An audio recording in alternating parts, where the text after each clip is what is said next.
جانا بھائی ریکارڈنگ آن کر لیں تو پھر ہم شروع کرتے ہیں. جی عبدالقادر صاحب، آپ ریکارڈنگ جو ہے وہ آن کر دی گئی ہے، آپ آغاز کیجیے. ٹھیک ہے. بسم اللہ الرحمن الرحیم. رب اشرح لی صدری ویسر لی امری واحلل عقدۃ من لسانی یفقهوا قولی.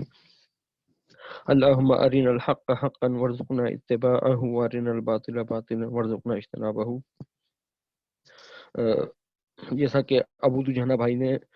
جو ہے مختصر سا تعارف کرا دیا ہے اس کورس کے حوالے سے، کہ اس سے پہلے ہم مطالعہ مسیحیت کے حوالے سے کامیابی سے ہم ایک کورس کر چکے ہیں، اور اس کے بعد یہ ہماری جو ہے مطالعہ یہودیت کے حوالے سے دوسری کاوش ہے. تو ہم اللہ تعالیٰ کا شکر ادا کرتے ہیں کہ اللہ تعالیٰ نے ہمیں جو ہے اس کی توفیق عطا فرمائی. ہمارا جو مطالعہ یہودیت کا جو پہلا سیشن ہے بنی اسرائیل کی تاریخ، آج اس کے پہلے سیشن کی پہلی کلاس ہے. انشاءاللہ یہ اس سیشن کو ہم اتنا طویل نہیں رکھیں گے کہ ساتھیوں کو اتاہٹ ہو جائے. تو اللہ تعالیٰ سے امید ہے اور کوشش ہے کہ ہم 4 سے 5 نشستوں کے اندر اس سیشن کو اختتام پذیر پہنچا دیں. اس کے بعد بنی اسرائیل کی تاریخ کے بعد دوسرا سیشن جو ہے وہ یہودی تہواروں پر رکھیں گے، یا اس طرح کے کسی بھی موضوع کا انشاءاللہ ہم اعلان کریں گے. تو اس جیسے 5 سے 6 سیشنز کے اندر ہم بنی اسرائیل جو ہے یہودی مذہب کو موٹا موٹا جو ہے انشاءاللہ ہم مطالعہ کر لیں گے. تو اس پہلے سیشن کا جو پہلا موضوع ہے وہ حضرت ابراہیم علیہ السلام کی شخصیت ہے.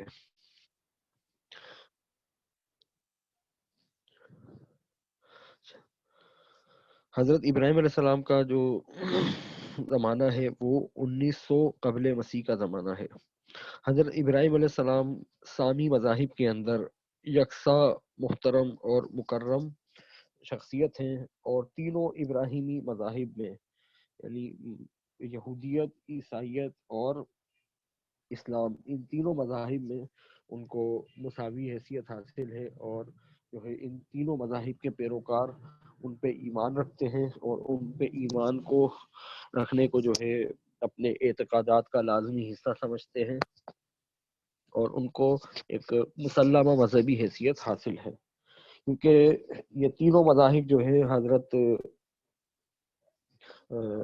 یہ تینوں مذاہب حضرت ابراہیم علیہ السلام کی اولاد سے ہونے والے انبیاء کرام علیہم السلام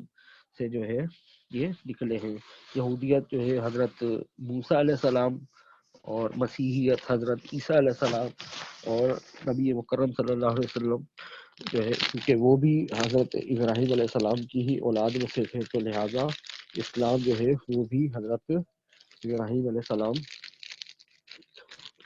کی نسل سے ہے. اچھا، یہ تینوں مذاہب کے پیروکار یہودی، عیسائی اور مسلمان، تینوں مذاہب کے پیروکار خود کو ابراہیم علیہ السلام کی وارث قرار دیتے ہیں. اب یہ تو مقدس متون ہمیں بتاتے ہیں، اور ان مقدس متون کا جائزہ لینے سے ہی ہمیں یہ بات پتہ چلتی ہے کہ سیدنا ابراہیم علیہ السلام کا اصل وارث کون ہے.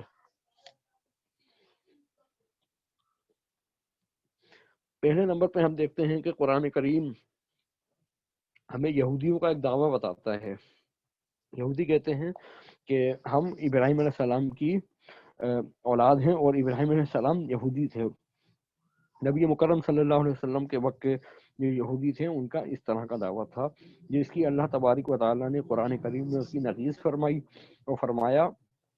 ما کان ابراہیم یہودی ولا نصرانی ولکن کان حنیفا مسلما وما کان من المشرکین. ابراہیم علیہ السلام نہ تو یہودی تھے نہ ہی وہ عیسائی تھے، بلکہ وہ سیدھے راستے والے مسلمان تھے، اور وہ ہرگز مشرکوں میں سے نہ تھے. تو اللہ تبارک و تعالی نے یہاں اس آیت مبارکہ کے اندر ایک تو یہودیوں کے دعوے کی نقیض کی، کہ یہودی جو ابراہیم علیہ السلام کو اپنا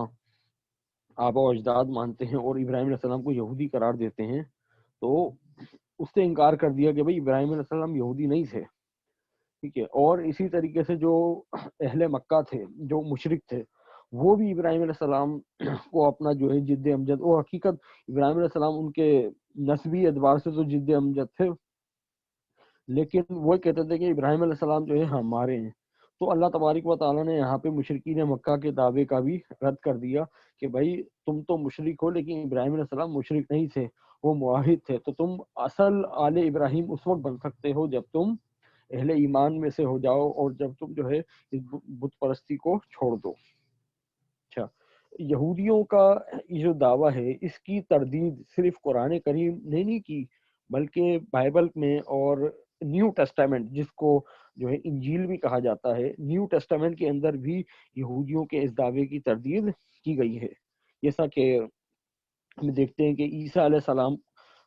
کا انجیل یوحنا کے اندر جب عیسیٰ علیہ السلام کا یہودی علماء سے جو ہے مکالمہ ہوتا ہے، تو وہ حضرت سیدنا عیسیٰ علیہ السلام کے سامنے بھی یہی کلیم کرتے ہیں کہ ہمارا باپ تو ابراہیم ہے۔ تو عیسیٰ علیہ السلام ان سے فرماتے ہیں کہ اگر تم ابراہیم کے فرزند ہوتے تو ابراہیم جیسے کام کرتے۔ یعنی عیسیٰ علیہ السلام نے یہاں پر ایک کسوٹی مقرر کر دی کہ ابراہیم علیہ السلام کا فرزند، ابراہیم علیہ السلام کا وارث وہ ہوگا جو ابراہیم علیہ السلام جیسے کام کرے گا۔ آگے جب ہم حضرت ابراہیم علیہ السلام کا شخصیت کا قرآن کریم کی روشنی میں جائزہ لیں گے تو وہاں پر بھی انشاءاللہ اس حوالے سے گفتگو ہوگی، اسی پیمانے کے بارے میں بھی جو ہے قرآن کریم کا موقع بھی آ جائے گا۔ قرآن کریم بھی یہی فرماتا ہے کہ ابراہیم علیہ السلام کا وارث وہی ہے جو ان کے جیسا کام کرے۔ تو اس مقام پر انجیل اور قرآن دونوں ایک ساتھ ہیں۔ تو یہودیوں کی شیطان فطرت اور ان کی سرکشی کے باعث سیدنا عیسیٰ علیہ السلام نے ان کو فرمایا تم اپنے باپ ابلیس سے ہو۔ یعنی یہودی جو خود کو یہ دعویٰ کرتے ہیں کہ ہم ابراہیم علیہ السلام کی اولاد ہیں،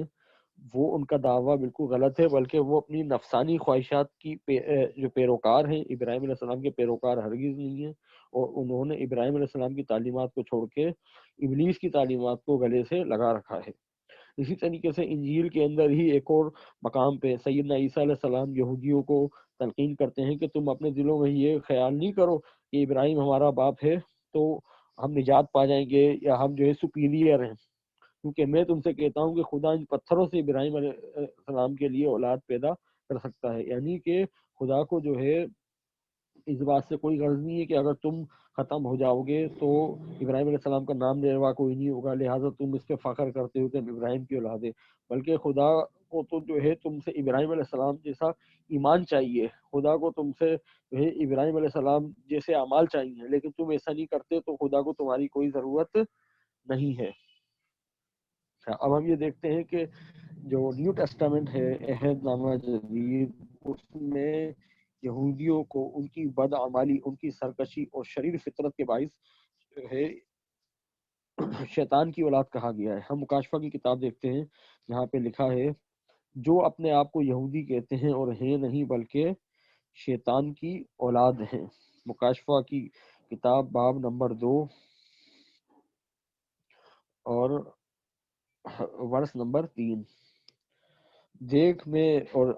اگلے باب کے اندر بھی لکھا ہے دیکھ میں شیطان کے ان جماعت والوں کو تیرے قابو میں کر دوں گا جو اپنے آپ کو یہودی کہتے ہیں۔ یعنی نیو ٹیسٹامنٹ کے مطابق یہودی جو ہے وہ شیطان کی جماعت ہیں، اور 1900 سالہ جو کرسچینٹی کی جو 1900 سالہ تاریخ ہے اس میں کرسچنز نے یہودیوں کے ساتھ شیطان کی جماعت والا ہی برتاؤ کیا ہے، اور یہودیوں کو ہر ممکن انہوں نے دبانے کی اور قتل و غارت کرنے کی کوششیں کی ہیں اور کوئی کمی نہیں چھوڑی، تاکہ اسپین کے اندر جب مسلمانوں کو ملک بدر کیا گیا اور مسلمانوں کی املاک کو لوٹا گیا، مسلمانوں کو قتل کیا گیا اور ان کرسچن کے نام پہ مسلمانوں کی نسل کشی کی گئی، تو یہ صرف مسلمانوں کے ساتھ نہیں ہوا بلکہ اسپین کے یہودی بھی جو تھے اس وقت ان کے ساتھ برابر کے شریک تھے۔ انشاءاللہ جو ہے جب ہم آگے پڑھیں گے ارض مقدس کے حوالے سے، ارض مقدس و یہود، تو اس کے اندر ہم اس کو تفصیل سے ڈسکس کرنے کی کوشش کریں گے۔ تو یعنی عیسائی ہمیشہ جو ہے یہودیوں کو تعذیب کا نشانہ اسی وجہ سے بناتے رہے کہ وہ قاتلین یسوع یا قاتلین عیسیٰ ہیں، اور ان کی کتاب بھی اسی وجہ سے قاتلین عیسیٰ ہونے کی وجہ سے ان کو جو ہے شیطان کی جماعت کہتی ہے. لیکن اب چونکہ ان کے سیاسی مفادات آپس میں مل گئے ہیں تو لہٰذا اس وجہ سے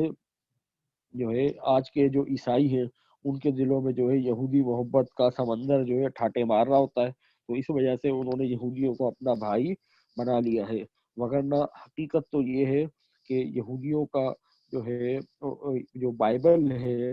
اور بائبل کا نیو ٹیسٹامنٹ جو ہے جو عیسائیوں کی کتاب ہے وہ بھی جو ہے ان کے عیسائیوں کا جو عمل ہے اس کی تکذیب کرتی ہے اور اس کے برخلاف ان کو یہودیوں کو شیطان کی جماعت کہتی ہے. اچھا ہجرت ابراہیمی. اچھا ہم یہ دیکھتے ہیں کہ ابراہیم علیہ السلام کی جو شخصیت ہے اس کے بارے میں ایک موقف تو قرآن کریم کا ہے اور دوسرا موقف بائبل کا ہے. تو بائبل کے اندر سیدنا ابراہیم علیہ السلام کی جو کرونولوجی نقل کی گئی ہے وہ کما حقہ ایسی نہیں ہے کہ وہ ان کو ایک اولو العزم من الرسل کے طور پہ جو ہے وہ پیش کرے، بلکہ ایک انتہائی جو ہے ناؤز باللہ سطحی سا جو ہے ان کی سوانح حیات بیان کی گئی ہے کہ گویا کہ انہوں نے ان کی زندگی کا مقصد ہی جو تھا وہ مادیت تھا اور مادیت کے حصول کے لیے ہی وہ آگے پیچھے ادھر ادھر جو ہے نقل و حرکت کرتے رہے. جبکہ قرآن کریم جو کے زندگی کے جو مختلف مقامات کو اور جو بیان کرتا ہے وہ ان کی سیرت کا اور جو ایک بطور نبی ان کے شان مقام اور ان کی جو ہے عزت اور عفت کو جو ہے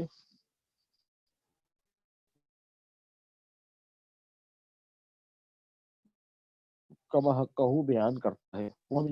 حضرت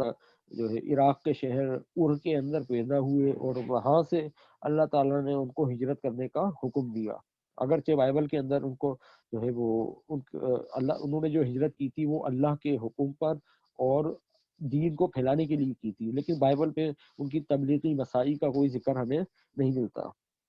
یہاں پہ اللہ تعالیٰ ان کو فرماتا ہے کہ تو اپنے وطن اور اپنے ناطے داروں کے بیچ سے اور اپنے باپ کے گھر سے نکل کر اس ملک میں جا جو میں تجھے دکھاؤں گا، اور میں تجھے ایک بڑی قوم بناؤں گا اور برکت دوں گا اور تیرا کروں گا، سو تو باعث برکت ہوا. جو تجھے مبارک کہیں میں ان کو برکت دوں گا، جو تجھ پر لعنت کرے اس پر میں لعنت کروں گا، اور زمین کے سب قبیلے تیرے وسیلے سے برکت پائیں گے. اور ابراہیم علیہ السلام نے اپنی بیوی سارہ اور اپنے بھتیجے لوط کو اور سب مال کو جو انہوں نے جمع کیا تھا اور ان آدمیوں کو جو ان کو حاران میں مل گئے تھے ساتھ لیا، اور وہ ملک کنعان کو روانہ ہوئے اور ملک کنعان میں آئے. تو ابراہیم خداوند کے کہنے کے مطابق چل پڑا اور لوط اس کے ساتھ گیا، اور ابراہیم علیہ السلام 75 برس کے تھے جب وہ حاران سے روانہ ہوئے. بائبل کے اندر ہمیں ابراہیم علیہ السلام کی 2 ہجرتوں کا ذکر ملتا ہے. پہلی ہجرت انہوں نے سے کی جو ان کا آبائی علاقہ تھا، وہاں سے وہ اپنے والد جو ان کا نام بائبل ہمیں تارح بتاتی ہے، تارح کے ساتھ وہ حاران آئے. حاران میں آ کے وہ رہے یہاں تک کہ ان کے والد کی وہاں پہ وفات ہو گئی، اور اپنے والد کی وفات کے بعد انہوں نے حاران سے دوسری ہجرت کی اور پھر وہ فلسطین تشریف لے کر آ گئے. تو یہاں پہ جو سیدنا ابراہیم علیہ السلام کی جس ہجرت مبارکہ کا ذکر ہے وہ در حقیقت دراصل جو ہے وہ فلسطین کی طرف ہجرت کا ذکر ہے. اچھا اب اللہ تبارک و تعالیٰ نے سیدنا ابراہیم علیہ السلام کے ساتھ کچھ خاص وعدے بھی کیے تھے. یعنی وہ وعدے جو تھے وہ کسی اور نبی کے ساتھ نہیں تھے، بلکہ وہ جو ہے حضرت ابراہیم علیہ السلام کے ساتھ تھے. ظاہر سی بات ابراہیم علیہ السلام کی قربانیاں بھی اتنی تھیں، ساری زندگی ان کی آزمائشوں سے اور تکالیف سے اور اللہ تعالیٰ کی طرف سے جو ہے سے آزمائشوں سے عبارت ہے. اس میں سے اللہ تعالیٰ نے ابراہیم علیہ السلام سے کچھ وعدے کیے تھے اور وہ وعدے ان کی نسل کے ساتھ پورے ہوئے. اب یہاں پہ وہی سوال دوبارہ پیدا ہو جاتا ہے کہ ابراہیم علیہ السلام کی اصل نسل کون ہے جس کے ساتھ اللہ تعالیٰ کے یہ وعدے پورے ہوئے. تو یہاں پہ ہم ان میں سے جو اللہ تعالیٰ نے وہاں پہ وعدے کیے تھے ان میں سے کچھ کو ہم مختصر ڈسکس کرتے ہیں. اللہ تعالیٰ کا پہلا وعدہ تھا اولاد ابراہیم علیہ السلام کو ایک ملک ابدی طور پہ ملے گا، یعنی ارض فلسطین. اچھا اب یہ دیکھیں اللہ تعالیٰ یہاں پہ فرماتا ہے تورات میں، اپنی آنکھ اٹھا اور جس جگہ تو ہے وہاں سے شمال اور جنوب اور مشرق اور مغرب کی طرف نظر دوڑا، کیونکہ تمام ملک جو تو دیکھ رہا ہے میں تجھ کو اور تیری نسل کو ہمیشہ کے لیے دوں گا۔ اب یہ تمام علاقے شمال جنوب مشرق مغرب، یہ پورا کا پورا علاقہ، یہ جو سینٹرل ایشیا ہے، یہ حضرت ابراہیم علیہ السلام کی اولاد کے قبضے میں رہا ہے۔ اب وہ اولاد کون سی ہے؟ وہ اولاد مسلمان ہے، کیونکہ جو ہے 1400 سال سے یہ پورا علاقہ مسلمانوں کے پاس ہے، اور یہ پورا کا پورا علاقہ جو ہے 1400 سال تک مسلمانوں کے پاس رہا ہے، اور اتنے عرصے میں نہ یہ علاقہ کبھی یہودیوں کے پاس رہا، نہ ہی یہ علاقہ عیسائیوں کے پاس رہا۔ عیسائیوں کی اگر یہاں پہ رٹ قائم بھی ہوئی تو ان کی ڈومیننسی جو ہے اسلام نے آ کر کولیپس کر دی، ختم ہو گئے، اور پھر ان مقبوضات کے اوپر جو ہے مسلمانوں کا قبضہ ہو گیا، اور الحمدللہ آج تک قبضہ ہے۔ اور حجاز کا خطہ تو سارا کا سارا اولاد اسماعیل سے ہی آباد رہا ہے، یہاں پہ کبھی جو ہے کسی باہر ملک نے کسی دوسرے بادشاہ نے جو ہے انویڈ نہیں کیا، نہ ہی یہاں پہ جو ہے کوئی اس طرح کی خانہ جنگی ہوئی جس طرح جو ہے فلسطین میں یہودیوں کے درمیان رہی۔ تو یہ جو اور ملک ملنے کا جو وعدہ تھا یہ دراصل مسلمانوں کے ساتھ پورا ہوا۔ اور پھر اگلی ورس کے اندر آگے بھی اللہ تعالیٰ فرماتا ہے، خدا ون نے ابراہیم علیہ السلام سے عہد کیا، فرمایا کہ یہ ملک دریائے مصر سے لے کر اس بڑے دریا یعنی دریائے فرات تک، کینینیوں، کنیزیوں، قدمونیوں، ہتیوں، فرزیوں اور فائیم اور اموریوں، کنانیوں، جرجاسیوں، یبوسیوں سمیت میں نے تیری اولاد کو دیا ہے۔ پیدائش کی کتاب باب نمبر 15 ورس نمبر 18۔ اچھا یہاں پہ جتنی بھی اقوام کا ذکر ہے یہ سارے کے سارے سیدنا نوح علیہ السلام کے جو ہے پوتے ہیں، ان کو یہاں پہ ذکر کیا گیا ہے۔ یعنی یہ عراق سے لے کے مصر تک یہ پورا کا پورا علاقہ حضرت نوح علیہ السلام کے جو بیٹے سام تھے، سام کے اولاد کے پاس تھا یہ پورا کا پورا علاقہ، اور یہ سام کی اولاد کے ہی جو ہے قبیلوں کے یہاں پہ نام لکھے ہوئے ہیں جو ہم نے ابھی دیکھا۔ تو اب یہاں پر ہم یہ دیکھتے ہیں دریائے، یہاں پہ دو الفاظ بڑے قابل اور ہیں، دریائے مصر سے دریائے فرات۔ دریائے فرات جو ہے عراق میں واقع ہے، اور دریائے مصر جو ہے مصر میں واقع ہے۔ تو ہم یہ دیکھتے ہیں کہ آج بھی جو اسرائیل کا جو جھنڈا ہے اس کے اوپر دو نیلی پٹیاں ہیں، یہ دونوں نیلی پٹیاں انہی دونوں دریاؤں کو ظاہر کرتی ہے۔ پہلی اوپر کی نیلی پٹی دریائے مصر کو اور دریائے نیل یعنی دریائے مصر سے مراد دریائے نیل ہے، پہلی نیلی پٹی دریائے نیل کو، اور دوسری نیلی پٹی جو ہے وہ دریائے فرات کو ظاہر کرتی ہے، بیچ میں ستارہ داؤدی کا نشان ہے۔ یعنی گریٹ اسرائیل جو منصوبہ ہے، گریٹر اسرائیل منصوبہ کے حضرت جو یہاں پہ جو بنی اسرائیل کی یا المسیح کی جو حکومت قائم ہوگی وہ مصر سے فرات تک قائم ہوگی۔ یعنی اتنا بڑا علاقہ کبھی بھی پوری یہودی تاریخ کے اندر یہ علاقہ کبھی بھی یہودیوں کے پاس نہیں رہا ہے،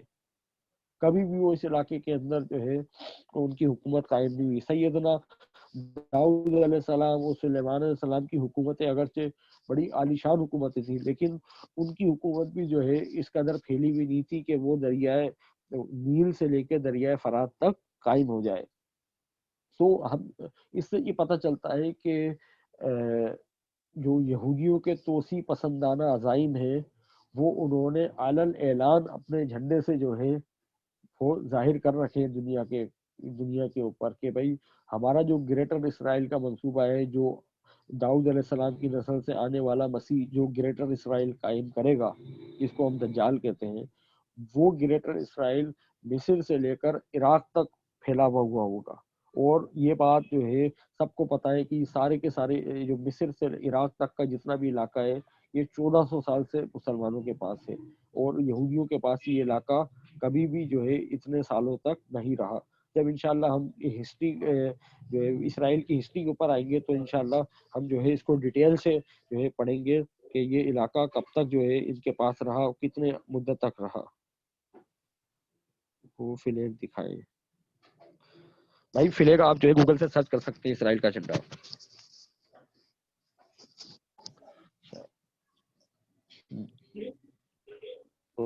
دوسرا اللہ تعالیٰ کا وعدہ تھا کہ یعنی یہ بات کلیئر ہو گئی کہ یہ جو ابدی ملک کا جو وعدہ تھا یہ مسلمانوں کے ساتھ پورا ہوا ہے، کیونکہ یہ علاقے جس کا ذکر اس یہاں پہ کیا گیا ہے کہ کبھی جو ہے یہ کرسچن کے پاس اتنی طویل مدت تک نہیں رہے، اور یہودیوں کے پاس بالکل بھی نہیں رہے نہ 200 سال کا ایرا بنتا ہے جو حضرت داؤد علیہ السلام سے لے کے سلیمان علیہ السلام تک آ کے ختم ہو جاتا ہے. اس کے بعد پھر ان کی سلطنت جو ہے 200 میں بڑھ جاتی ہے اور وہ 300 سال تک آپس میں سر پٹول کرتے رہتے ہیں، بالآخر دونوں سلطنتیں کولیپس ہو جاتی ہے.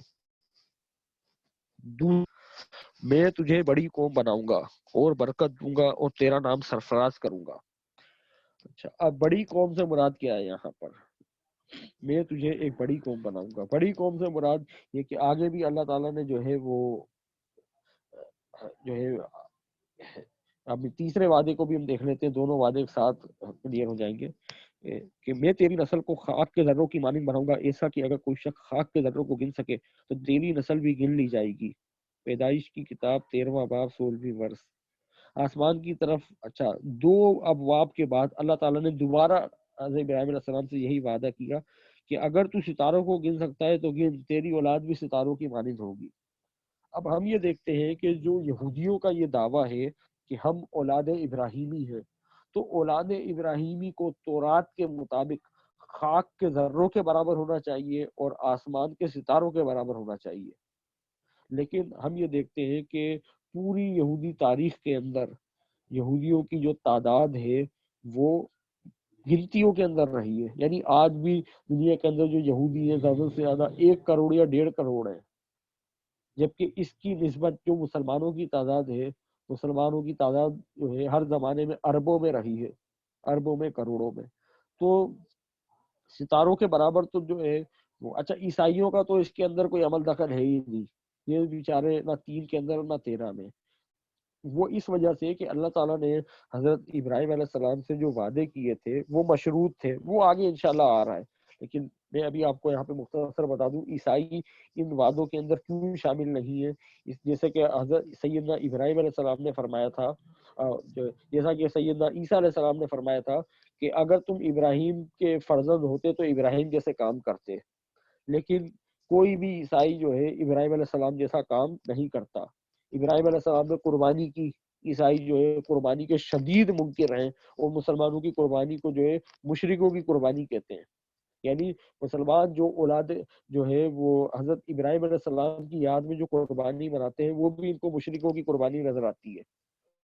یعنی جو ہے آل ابراہیم سے، ابراہیم علیہ السلام سے ان کو اتنا خدا واسطے کا جو ہے بغض ہے. دوسری بات، اللہ تعالیٰ نے ابراہیم علیہ السلام کو عہد کا جو نشان دیا تھا، یعنی ان وعدوں کا نشان تھا کہ تم جو ہے اب میں سے ہر شخص جو ہے اپنا ختنہ کروائے گا. ختنہ کا نشان جو تھا وہ ان وعدوں کا نشان تھا کہ جو ختنہ کرائے گا وہی میرے وعدوں میں شامل ہے، اور جو ختنہ نہیں کرائے گا وہ وعدوں میں شامل نہیں ہے.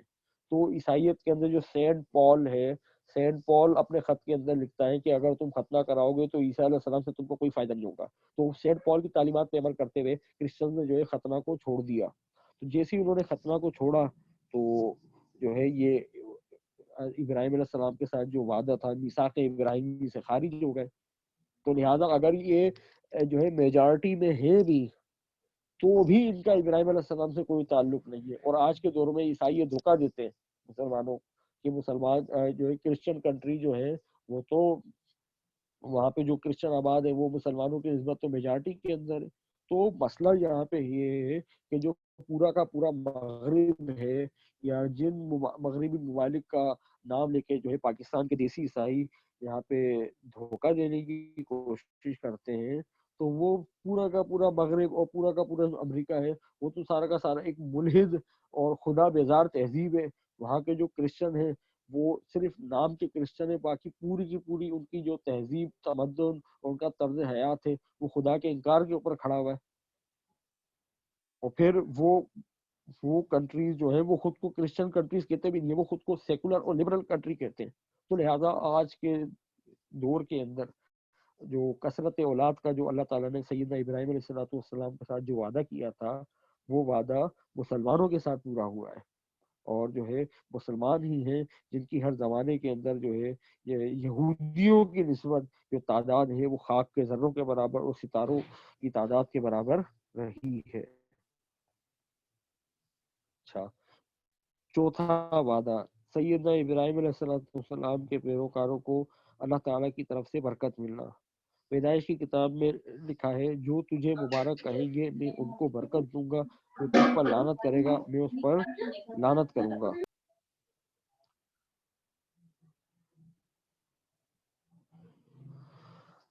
اچھا جی، تو ہم یہ دیکھتے ہیں کہ یہودی کبھی بھی جو ہے سیدنا ابراہیم علیہ السلام کے اوپر برکت نہیں بھیجتے، نہ اپنی عبادات کے اندر اور نہ ہی اپنے تہواروں کے اوپر، جبکہ ہم مسلمان جو ہیں اپنی نمازوں کے اندر دن میں 48 مرتبہ اللہم صلی علی محمد وعلی آل محمد کما صلیت علی ابراہیم وبارک علی محمد وعلی آل محمد کما بارکت علی، جو ہے ہم دن میں 48 مرتبہ سیدنا ابراہیم علیہ السلام کے اوپر برکت بھیجتے ہیں اپنی نمازوں کے اندر، اور ہم ان کو مبارک مانتے ہیں، تبھی ان پہ ہم اللہ تعالیٰ کو کہتے ہیں کما بارکتا علی ابراہیم، جس طرح آپ نے ابراہیم علیہ السلام پہ برکت بھیجی وہ مبارک ہے، اسی طرح آپ ہمیں بھی برکت دیجیے۔ تو یہ صرف مسلمان ہی ہیں جو سیدنا ابراہیم علیہ السلام کو مبارک کہتے ہیں اور اپنی عبادات میں ان کا ذکر کرتے ہیں، اور سیدنا ابراہیم علیہ السلام کی یاد کے اندر باقاعدہ پوری ایک عید مناتے ہیں۔ تو لہذا اللہ تعالیٰ کا جو برکت دینے کا وعدہ تھا وہ اہل اسلام کے ساتھ پورا ہوا ہے، اور یہ اللہ تعالیٰ کی طرف سے برکت ہی تو ہے کہ یہ جتنی بھی مقبوضات سیدنا ابراہیم علیہ السلام کو اللہ تعالیٰ نے دینے کا وعدہ کیا تھا، جتنے بھی علاقے، وہ 1400 سال سے مسلمانوں کے پاس ہیں الحمدللہ، اور جو ہے کرسچن اور یہودی جو ہے وہ لاکھ کوششوں کے باوجود جو ہے ان علاقوں کے اوپر دوبارہ تصرف حاصل نہیں کر سکے۔ پانچواں وعدہ، بادشاہ تیری نسل سے ہوں گے۔ تو رات میں اللہ تعالیٰ فرماتا ہے میں تجھے بہت برومند کروں گا اور قومیں تیری نسل سے ہوں گی اور بادشاہ تیری اولاد میں سے برپا ہوں گے۔ ہم یہ دیکھ سکتے ہیں کہ یہ جو وعدہ ہے یہ جو ہے یہ یہودیوں کے ساتھ بھی کچھ درجے میں اور مسلمانوں کے ساتھ بھی جو ہے پیدا ہوا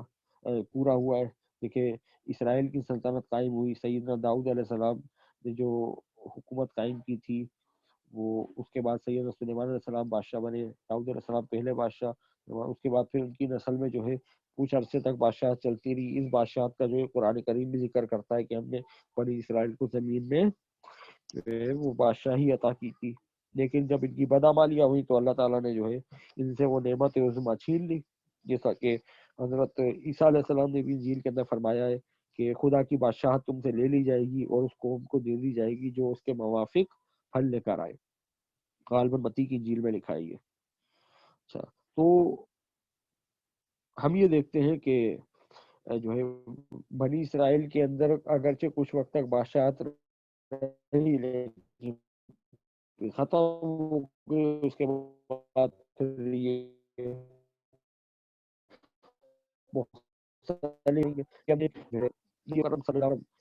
آپ علیہ الصلوۃ والسلام نے بھی حکومت قائم کی، آپ علیہ الصلوۃ والسلام اس حکومت کے بے تاج بادشاہ تھے، اور آپ علیہ الصلوۃ والسلام کے بعد جو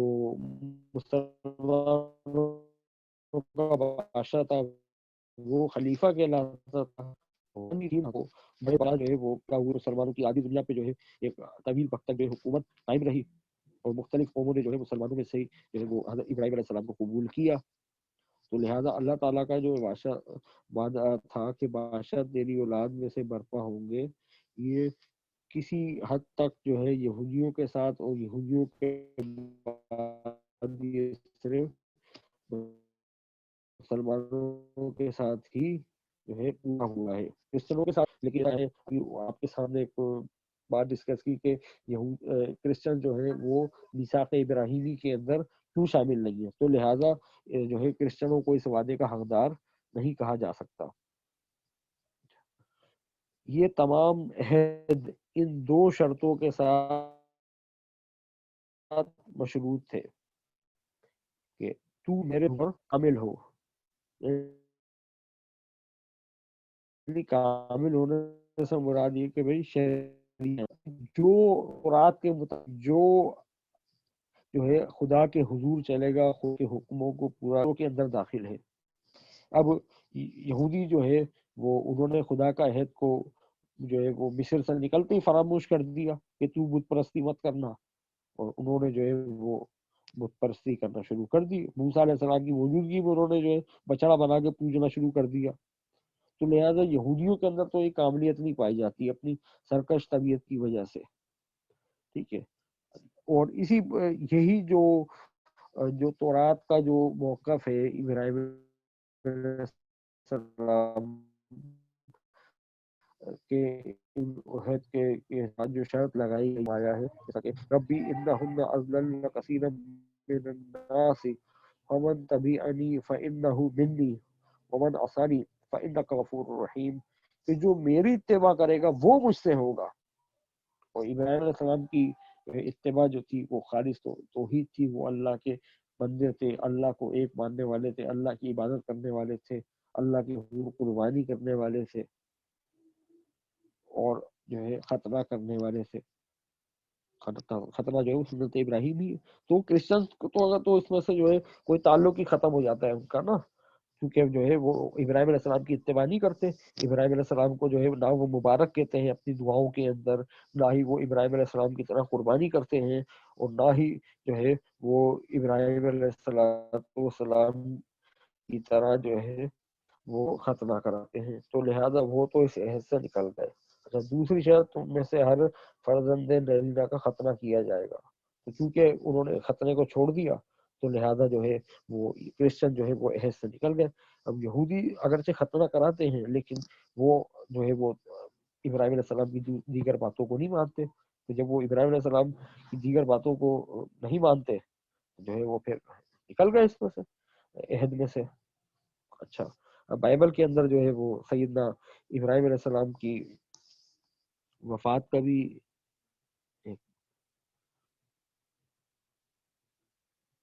اچھا، اب یہ جو ختنہ کا جو اللہ تعالیٰ نے یہاں پر یہ دیا شرط لگائی ہے، یہ اس قدر اہم اور نشان تھا، اور اس کی اس قدر تورات میں تاکید کی گئی تھی کہ جو شخص یہ ختنہ نہیں کرائے تو اس کو جو ہے باقی لوگوں میں سے کاٹ دیا جائے۔ تو کرسچنوں نے جو ہے اتنے تائید کے ساتھ دیے گئے حکم کو جو ہے نظر انداز کیا، تو اسی لیے جو ہے یہ میثاق ابراہیمی سے خارج ہو گئے۔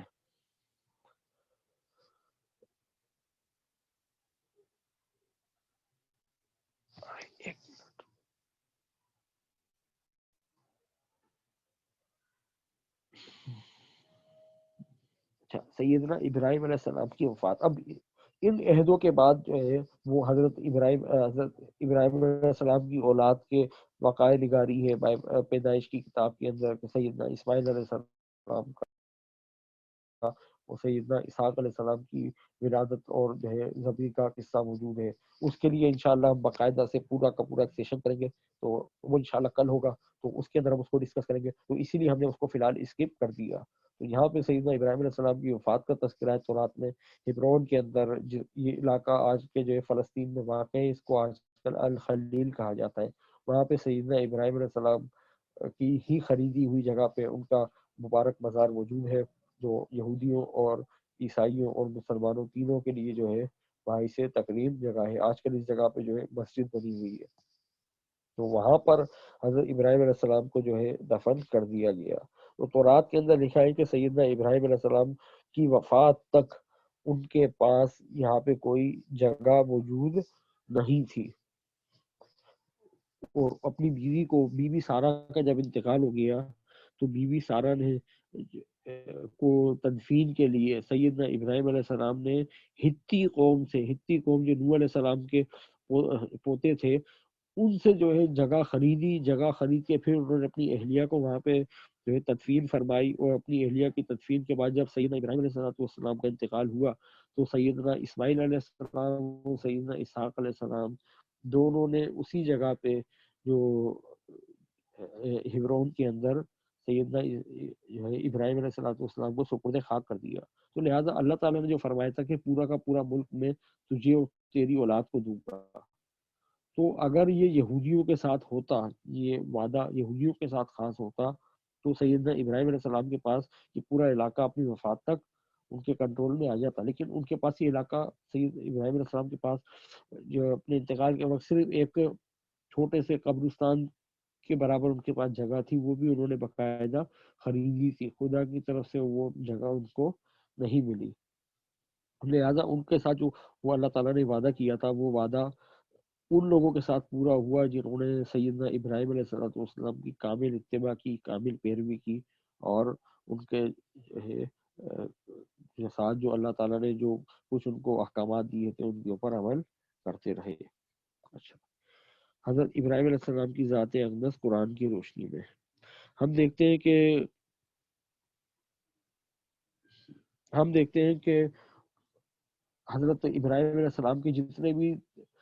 جو آزمائشیں آئیں اور ابتلاءات آئے ان کے اوپر، اس بارے میں بائبل کچھ بھی بیان نہیں کرتی۔ ہم دیکھتے ہیں کہ جو اسلامی روایت کے مطابق ان کے ساتھ پہلی آزمائش ہی اس وقت آئی جب انہوں نے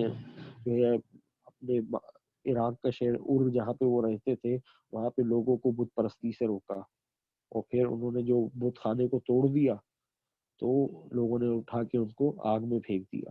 حتیٰ کہ خود ان کے گھر والے جو ہے ان لوگوں کے اندر شریک تھے، لیکن اللہ تعالیٰ نے وہاں سے ان کی حفاظت فرمائی، تو سیدنا ابراہیم علیہ السلام وہاں سے نکل پڑے۔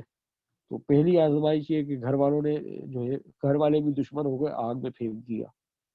تو یہ بہت بڑے آزمائش تھی، اس میں سے اللہ تعالیٰ نے جو ہے سیدنا ابراہیم علیہ السلام کو جو ہے سرخرو کر دیا، اور اسی کو جو ہے حضرت علامہ اقبال نے اپنے شعر میں اس طرح سے بیان فرمایا کہ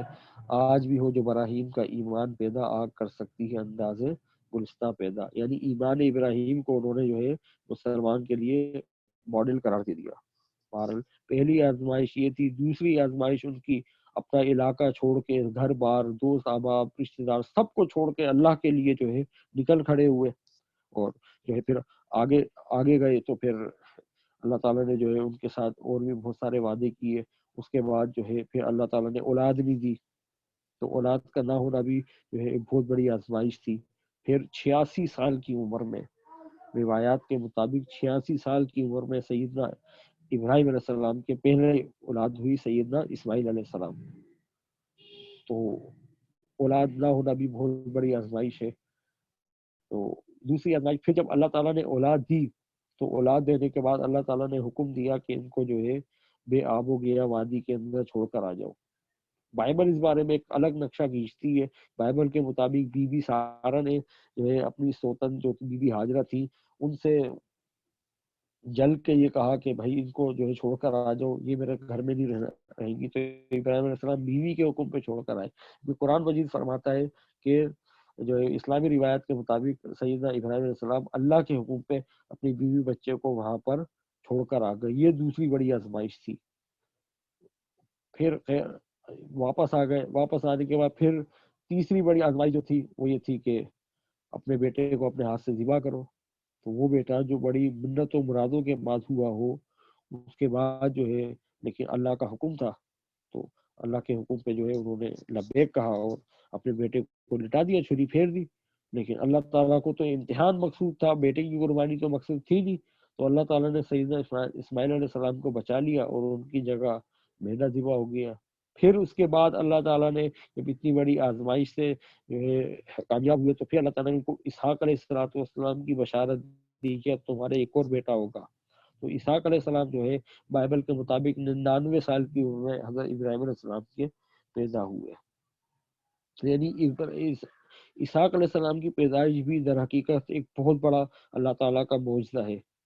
یہاں پہ بات بھی میں کلیئر کرتا چلوں کہ 99 سال کی عمر ایسی ہوتی ہے کہ اس میں آدمی اولاد ہونے سے مایوسی تو درکنار، وہ تمنا کرنا بھی چھوڑ دیتا ہے کہ اس عمر میں کوئی اولاد ہوگی، تو لہٰذا سیدنا اسحاق علیہ السلام کی ولادت اور سیدنا عیسیٰ علیہ السلام کی ولادت، ان کے اندر جو ہے ایک انتہائی زبردست مشابہت ہمیں یہ نظر آتی ہے کہ دونوں ہی کی پیدائش اس طریقے سے ہوئی کہ گویا کہ اس کے اندر جو ہے سیدھا سیدھا جو ہے اللہ تعالیٰ کا حکم ہی کار فرما ہے، کوئی انسانی عنصر نظر نہیں آتا، اگرچہ اس بیوی مقدسہ مریم جو تھی ان کی تو شادی نہیں ہوئی تھی، اللہ تعالیٰ نے اپنے حکم سے جو ہے سیدنا عیسیٰ علیہ السلام کی پیدائش ہوئی اللہ تعالیٰ کے حکم سے، تو اسی طریقے سے سیدنا اسحاق علیہ السلام کی پیدائش بھی اللہ کے حکم سے ہوئی، وگرنہ ظاہری اسباب کوئی بھی نظر نہیں آتے۔ سیدنا ابراہیم علیہ السلام کی عمر اس وقت 99 برس ہو چکی تھی، تو ظاہری اسباب تو کوئی نظر نہیں آتے، دونوں مقامات پہ جو ہے صرف اور صرف اللہ تعالیٰ کا حکم ہی چل رہا ہے۔ اچھا جی، یہ مسلم شریف کی روایت ہے کہ نبی مکرم صلی اللہ علیہ وسلم کے پاس ایک دیہاتی شخص آیا اور کہنے لگا کہ یا خیر البریہ، اے مخلوق میں سے سب سے بہترین شخص۔ اس نے آپ علیہ السلام کو انتہائی فرط محبت سے یہ کہہ کے مخاطب کیا، تو آپ علیہ السلام نے اس کو محبت سے فرمایا ذاکا ابراہیم علیہ السلام، کہ خیر البریہ یا مخلوق میں سب سے بہتر جو ہے وہ تو سیدنا ابراہیم علیہ السلام ہے۔ تو یہ سیدنا ابراہیم علیہ السلام کی فضیلت ہے، ان کو جو ہے اللہ تعالیٰ نے جو ان کے ساتھ وعدہ کیا تھا میں تیرا نام بڑا بناؤں گا، میں تیرے نام کی تعظیم کراؤں گا، تو اسی تعظیم کی نبی مکرم صلی اللہ علیہ وسلم نے یہاں پر جو ہے تعلیم دی ہے امت کو کہ خیر بہترین مخلوقات میں سے جو ہے وہ تو سیدنا ابراہیم علیہ السلام ہے۔ پھر اللہ تعالیٰ نے ان سے جو ہے وعدہ فرمایا کہ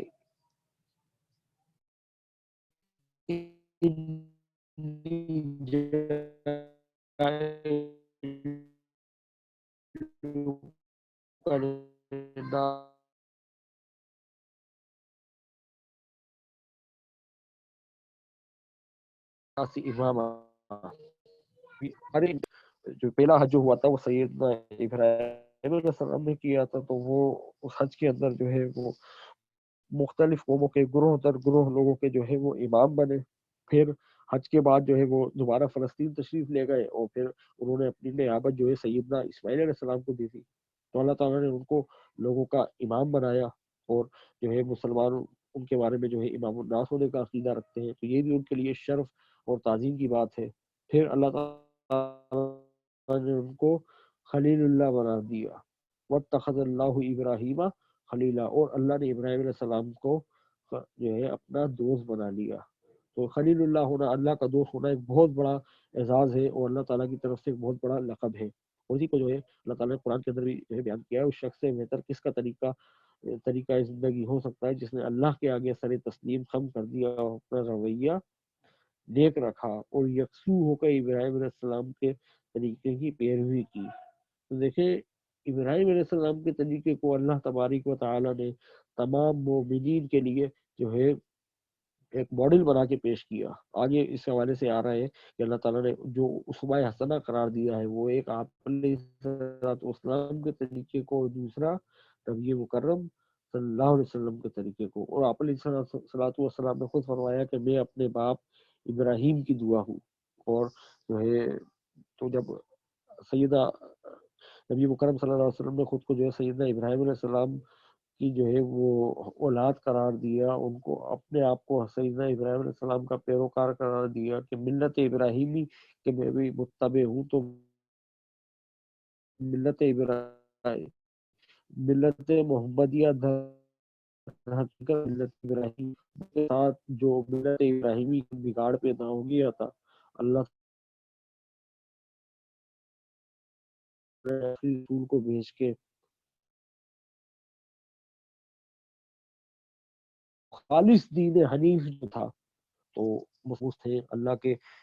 جلیل القدر نبی ہیں، اولو العزم من الرسل میں سے ہیں، تو یہ ابراہیم علیہ السلام کو اللہ تعالیٰ نے وعدہ کیا تھا کہ میں تجھے برکت دوں گا، تیرا نام بڑا کروں گا، تو یہ ان کا بڑا نام یہ کہ آج بھی ہر مسلمان دنیا کے کسی بھی کونے میں ہو، کتنا ہی گنہگار کیوں نہ ہو، وہ سیدنا ابراہیم علیہ السلام کا نام نہایت عزت اور احترام کے ساتھ لیتا ہے۔ اور جس طرح ایک مسلمان نبی مکرم صلی اللہ علیہ وسلم کے لیے اپنی جان مال سب کچھ قربان کرنے کے لیے تیار ہو جاتا ہے ان کی عزت و آبرو کے لیے، تو ایسے ہی عقیدہ ہر مسلمان جو ہے سیدنا ابراہیم علیہ السلام کے لیے بھی رکھتا ہے کہ اگر کوئی سیدنا ابراہیم علیہ السلام کے لیے کوئی گستاخی کا مسلمان کے وہی جذبات ہوں گے جو مکرم صلی اللہ علیہ وسلم کے لیے مسلمانوں کو اطاعت ابراہیمی کا حکم سورہ ممتحنہ کی آیت نمبر فی ابراہیم، یقیناً تمہارے لیے سیدنا ابراہیم علیہ السلام کی ذات کے اندر بہترین نمونہ ہے۔ اور سورہ احزاب کے اندر لقد کان لکم فی رسول اللہ اسوۃ حسنہ، کہ تمہارے لیے نبی مکرم صلی اللہ علیہ وسلم کی ذات مبارک کے اندر بہترین نمونہ ہے۔ دونوں نبیوں کی زندگی جو ہے جہد مسلسل سے، ایمان سے، اطاعت سے، جہاد سے عبارت ہے۔ اللہ تعالیٰ نے سیدنا ابراہیم علیہ السلام کو حکم دیا کہ بھئی اپنا علاقہ چھوڑ دو، تو انہوں نے چھوڑ دیا، چلے گا۔ اسی طرح نبی مکرم صلی اللہ علیہ وسلم کو حکم دیا کہ جو ہے مکہ سے نکل چلیے، تو آپ علیہ الصلوۃ والسلام نے مکہ چھوڑ دیا، اور مکہ سے نکل کے فرما رہے ہیں کہ جو ہے یہ مکہ تو مجھے بہت عزیز ہے، لیکن تیری اولاد مجھے نہیں نکالتی تو میں نہیں نکلتا۔ اللہ کا حکم دونوں نبیوں نے پورا کیا، دونوں نے جہاد کیا۔ سیدنا ابراہیم علیہ السلام کے جہاد کا ذکر بائبل میں بھی ملتا ہے، اس کو ہم نے اس میں انکلوڈ نہیں کیا، لیکن جو ہے وہ انہوں نے لڑائی کی اللہ کے حکم سے بادشاہوں سے۔ اور نبی مکرم صلی اللہ علیہ وسلم کا جہاد جو ہے وہ تو کسی مسلمان سے مخفی نہیں ہے۔ دونوں کی زندگی جو ہے آزمائشوں سے، ایمان سے عبارت ہے۔ آپ علیہ الصلوۃ والسلام کے اوپر کتنی سخت ترین آزمائشیں آئی، ہم واقعہ طائف پڑھ لیں تو رونگٹے کھڑے ہو جاتے ہیں۔ تو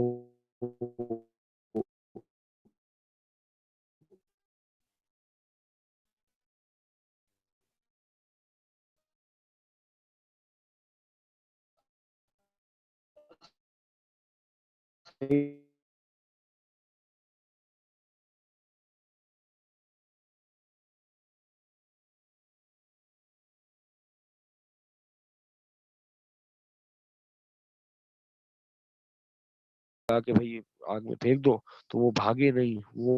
ڈٹے رہے، وہ ڈرے بھی نہیں، کھڑے رہے، آگ میں پھینکنا ہے پھینک دو، کیا مسئلہ ہے۔ اللہ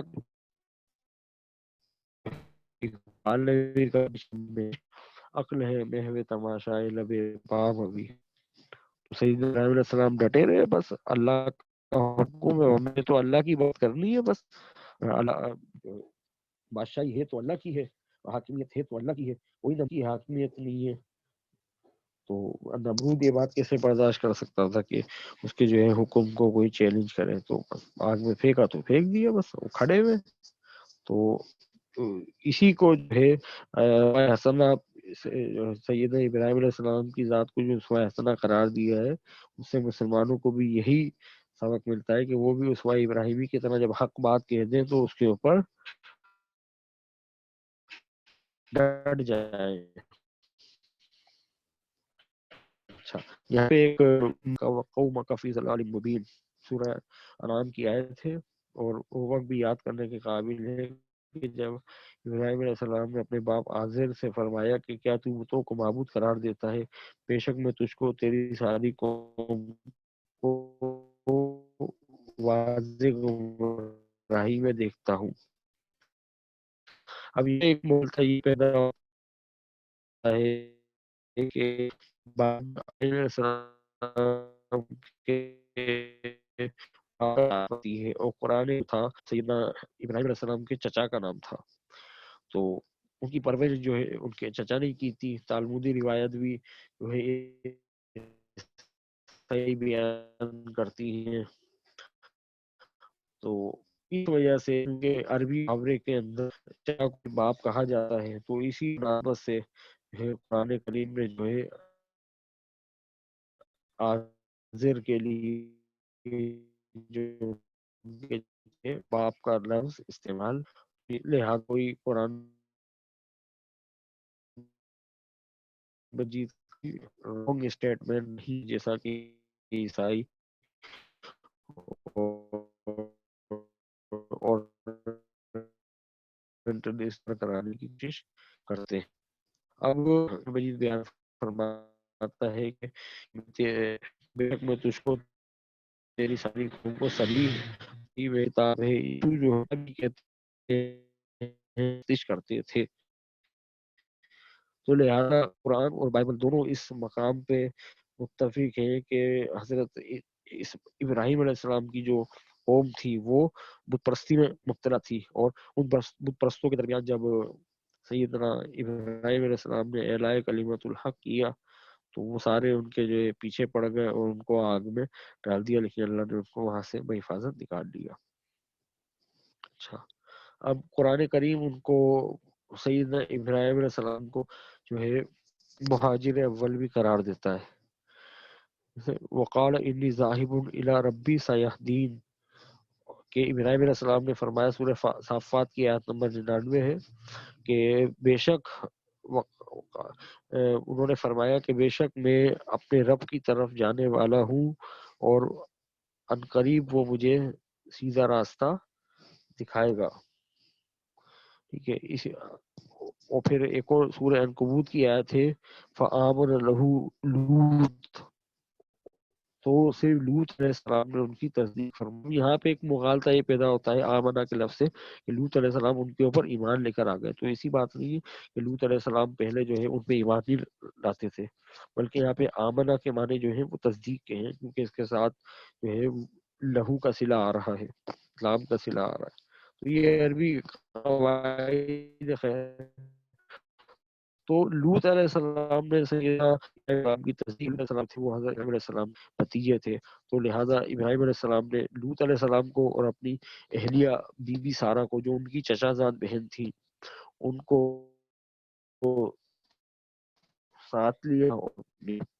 سب سے پہلی ہجرت جو نبی تھے وہ سیدنا ابراہیم تھے۔ تو ہجرت جس طرح نبی مکرم صلی اللہ علیہ وسلم کی سنت ہے، اسی طرح ہجرت جو ہے سیدنا ابراہیم علیہ الصلوۃ والسلام کی بھی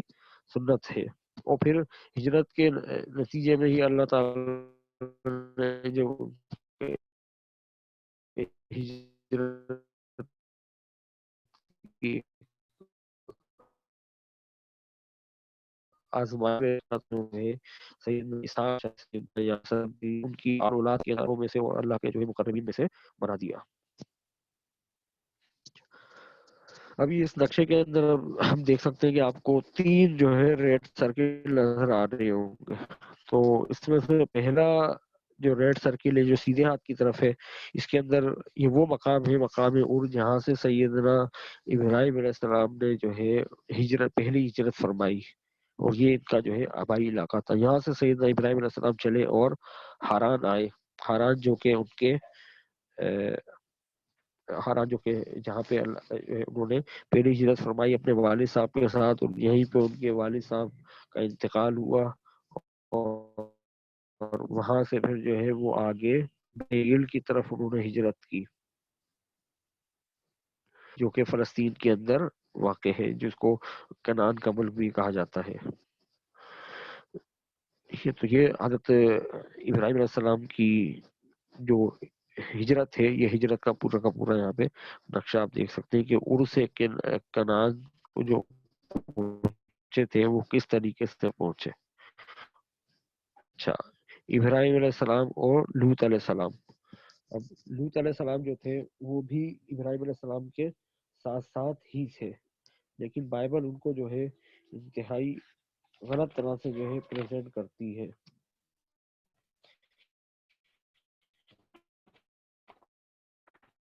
تو اس حوالے سے جو ہے لوط انتہائی غلیظ جو ہے الزام کے اندر نہیں ہے، تو لہٰذا ہم اس کو ابھی ڈسکس نہیں کریں گے، لیکن یہاں پہ جو ہے ایک قصہ یہاں پہ لوط علیہ السلام کی طرف جو ہے وہ منسوب ہے، تو اس کو جو ہے ہم تھوڑا سا یہاں پہ ضرور دیکھ لیں گے۔ اب یہ یہاں پہ لکھا ہے کہ لوط علیہ السلام جو تھے وہ ابراہیم علیہ السلام کے ساتھ تھے، اور ان کے جو آپس میں جو ہے مویشیوں کے پیچھے جو ہے ان کے چرواہوں کی آپس میں لڑائی ہو گئی، تو اس لڑائی کی وجہ سے جو ہے ابراہیم علیہ السلام اور لوط علیہ السلام دونوں کے درمیان جو ہے وہ علیحدگی ہو گئی۔ اب بائبل کا جو مصنف ہے وہ یہ تو بیان کرتا ہے کہ جو ہے ان دونوں نے جو ہے صرف پیسے کی وجہ سے جو ہے آپس میں علیحدگی اختیار کر لی، ورنہ یہ ایک اتنا عجیب و غریب ایک نبی کے اوپر الزام ہے کہ وہ صرف پیسے کی وجہ سے جو ہے وہ ایک دوسرے سے الگ ہو جائے، بلکہ حقیقت تو یہ ہے کہ ان دونوں کے درمیان جو تھے وہ اللہ تعالیٰ کا کوئی ایسی عداوت اور دشمنی نہیں تھی جس طرح کہ جو ہے وہ بائبل کا مصنف ہمیں باور کرانا چاہتا ہے، بلکہ اللہ تعالیٰ کے حکم سے ہی جو ہے یہ دونوں الگ ہو گئے تھے. اچھا، انسائکلوپیڈیا آف جوڈائزم کے مطابق ان دونوں کے درمیان جب جھگڑا ہوا تھا تو لوط علیہ چرواہوں کے درمیان جب جھگڑا ہوا تو ابراہیم علیہ السلام اور لوط علیہ السلام ان دونوں کے درمیان بھی سخت تکرار ہوئی، اور ابراہیم علیہ السلام نے لوط علیہ السلام کو اس بات کا تانا دیا کہ بھائی تم اس سرزمین کے مالک نہیں ہو. تو لوط علیہ السلام جو تھے انہوں نے ابراہیم علیہ السلام سے بغاوت کر دی، تو لہٰذا ابراہیم علیہ السلام نے ان سے تعلق توڑتے ہوئے جو ہے ان کو خود سے الگ کر لیا. اچھا، اب یہودی روایات ان پہ یہ بھی الزام لگاتی ہے کہ ناؤز باللہ وہ جب لوط علیہ السلام صدوم چلے گئے تو صدوم میں وہ سود کا کاروبار کرتے تھے اور وہ بہت حرص و ہوس میں مبتلا ہو گئے تھے. تو جو ہے اور وہ شہر کو اس وجہ سے بھی نہیں چھوڑنا چاہ رہے تھے کہ جو ہے انہوں نے بہت سارے لوگوں کو جو ہے سود پہ پیسہ دے رکھا تھا. تو اگر ابراہیم علیہ السلام دعا نہیں کرتے تو اللہ تعالیٰ نے جو ہے ان کو ہلاک کر دینا تھا. تو یہ اس طرح کے جو نعوذ باللہ ثم نعوذ باللہ اس طرح کے بیہودہ الزامات جو ہے تالبوت میں لگائے گئے ہیں. لوط علیہ السلام کے حوالے سے ہم نے جو اپنی کتاب ہے قدیم یہودی فرقوں کی تاریخ، اس میں جو ہے کافی کچھ جو ہے اس حوالے سے لکھ رکھا ہے. تو جن ساتھیوں کے پاس وہ کتاب ہے وہ اس سے مراجعت کر سکتے ہیں. بہرحال بتانے کا یہاں پہ مقصد یہ تھا کہ سیدنا ابراہیم علیہ السلام اور سیدنا لوط علیہ السلام کہ جو اللہ تبارک و تعالیٰ کے حکم کے آگے سر تسلیم خم کرنا تھا، اور ان کی جو تبلیغی مساعی تھی کہ وہ اللہ کے دین کے لیے، اللہ کے پیغام کے لیے جو ہے اپنے گھر بار کو چھوڑ کے، اپنے رشتہ داروں کو چھوڑ کے جگہ جگہ کریا بستی بستی گھومتے رہے. اس کے بارے میں بائبل جو ہے جس طرح قرآن مجید بیان کرتا ہے، بائبل اس کا عشر اشیر بھی بیان نہیں کرتی، بلکہ یہودی چونکہ شروع سے ہی مادیت پرست قوم رہی ہیں اور یہ ہمیشہ مادے کے طالب رہے ہیں، تو لہٰذا انہوں نے ان انبیاء کرام علیہ السلام کی سوانح حیات کا خاکہ بھی جو ہے اس طرح سے کھینچا ہے کہ گویا یہ انبیاء کرام علیہ السلام جیسی مبارک ہستیاں بھی ان کی طرح جو تھیں وہ مٹیریلسٹ تھیں، مادیت پرست تھیں، جبکہ در حقیقت ایسی کوئی بات نہیں تھی. ایک نبی کا مقام اور مرتبہ جو ہے وہ مادیت سے بہت ماورا بہت اونچا ہوتا ہے، وہ نبی کبھی بھی مادے کا طالب نہیں رہتا.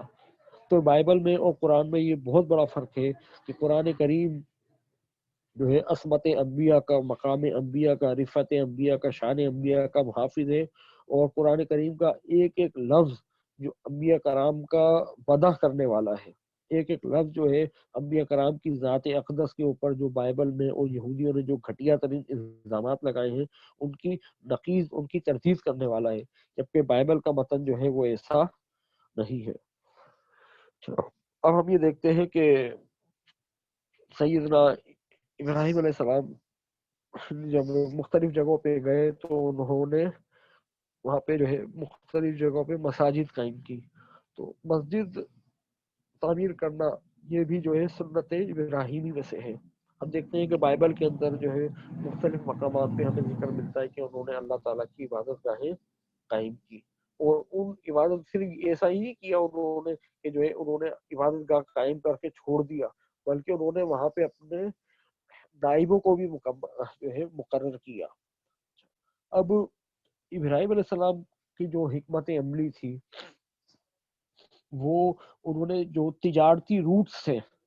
وہاں پر انہوں نے جو ہے یعنی وہ علاقے جہاں سے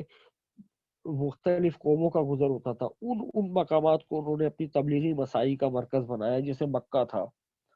تو جتنی بھی جو ہے حجاز کے علاقے میں جتنی بھی ٹریڈ ہوتی تھی یا جتنے بھی لوگوں کی نقل و حرکت ہوتی تھی وہ مکہ سے گزر کے ہوتی تھی. تو اس کو جو ہے بائبل کے اندر بھی وادی مکہ کہا گیا ہے، مکہ پہ بھی جو ہے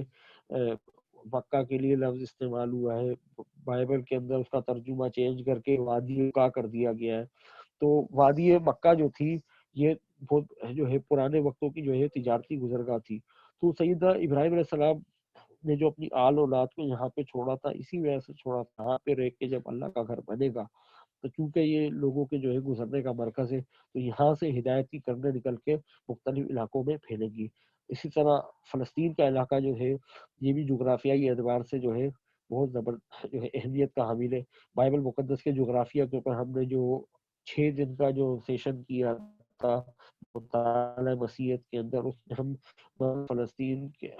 کی اہمیت اور جغرافیائی لحاظ سے ہم تفصیل سے ڈسکس کر چکے ہیں. تو لہٰذا جن ساتھیوں کو جو ہے فلسطین کی جغرافیائی اہمیت کے بارے میں جانکاری کی خواہش ہو تو وہ پھر وہ سیشن سن لیں تو انشاءاللہ وہ اس کا آئیڈیا ہو جائے گا. اسی طرح بحر میت کا جو علاقہ تھا جہاں صدوم شہر جو تھا یہ بھی ایک تجارتی روٹ کے ساتھ بنا ہوا تھا, جیسے انٹرنیشنل ٹریڈ ہوتی تھی. تو سیدنا ابراہیم علیہ السلام نے وہاں پر جو ہے اپنے بھتیجے سیدنا لوط علیہ السلام کو وہاں پہ مقرر کیا کہ وہ یہاں پہ رہ کے جو ہے دین کا اور تبلیغ کا کام کریں. اور جو مدین کا علاقہ تھا وہاں پہ انہوں نے اپنے بیٹے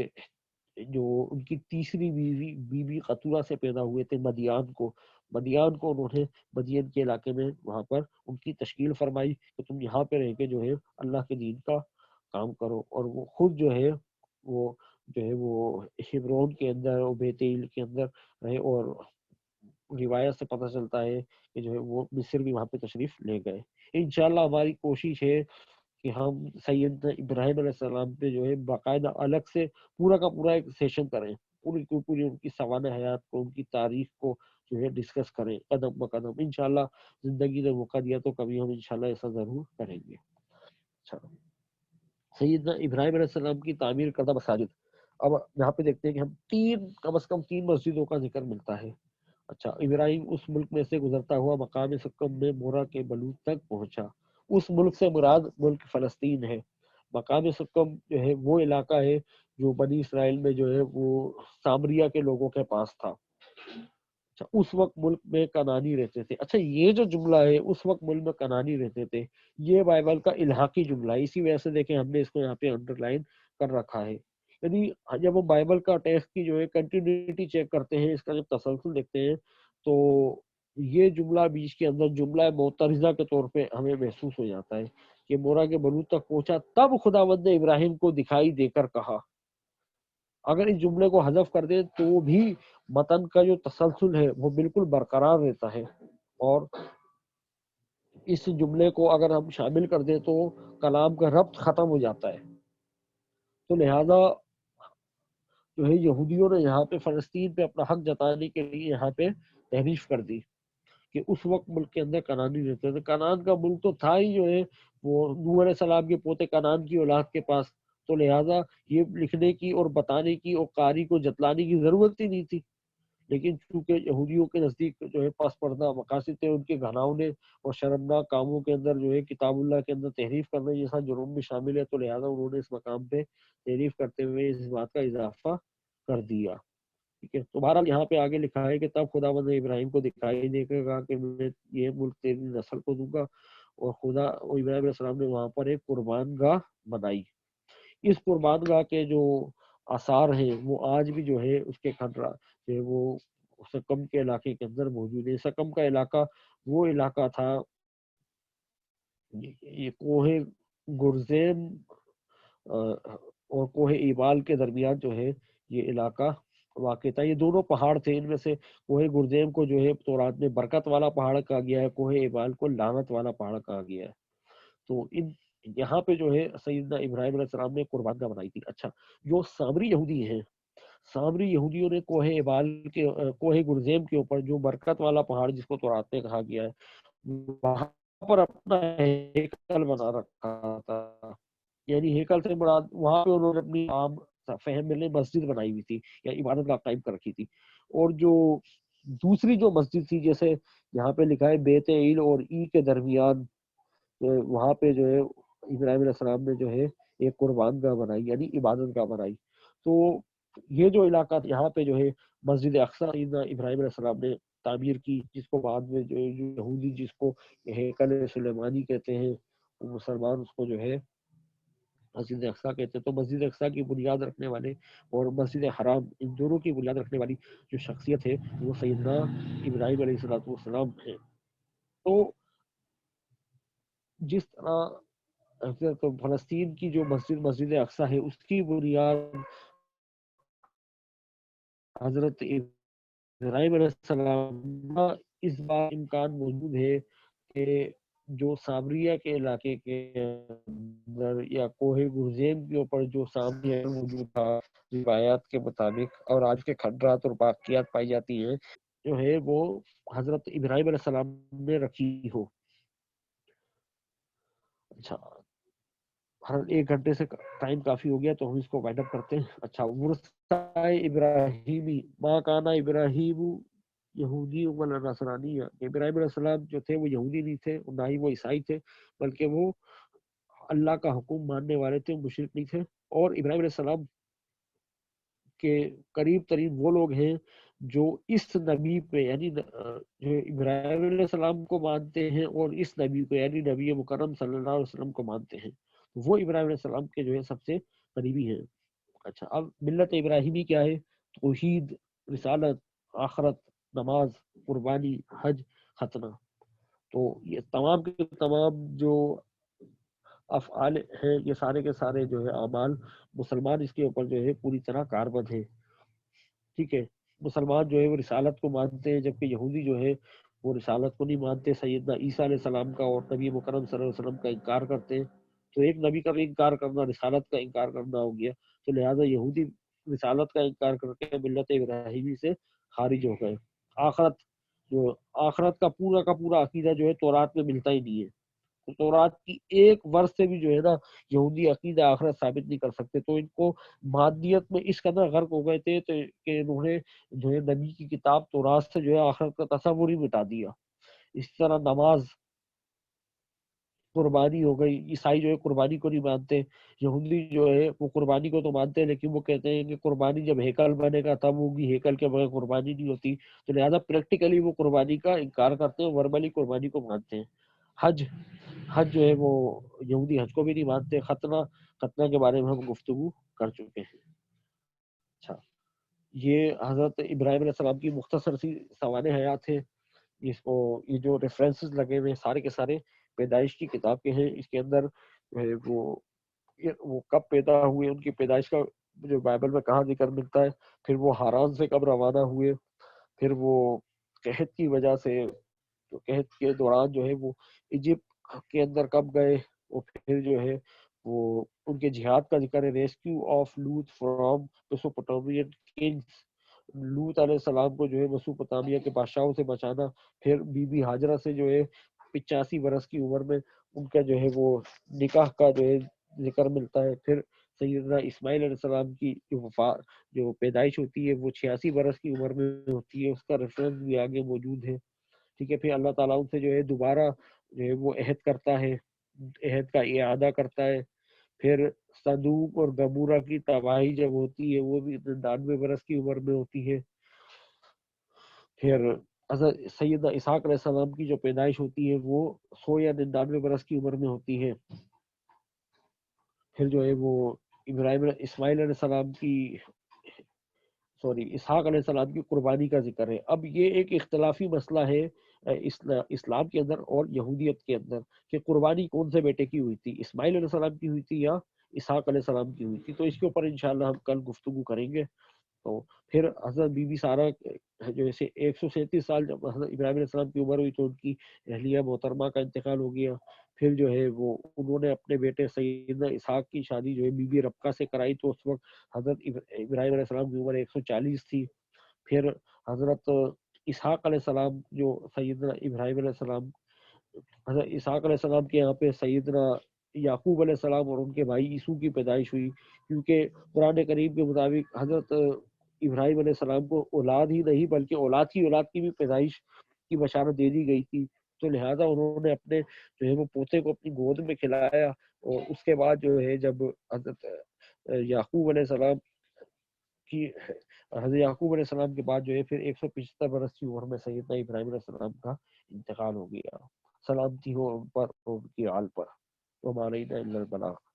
اب کوئی سوال ہو تو سوال کر لیں اور ریکارڈنگ آف کر دیں.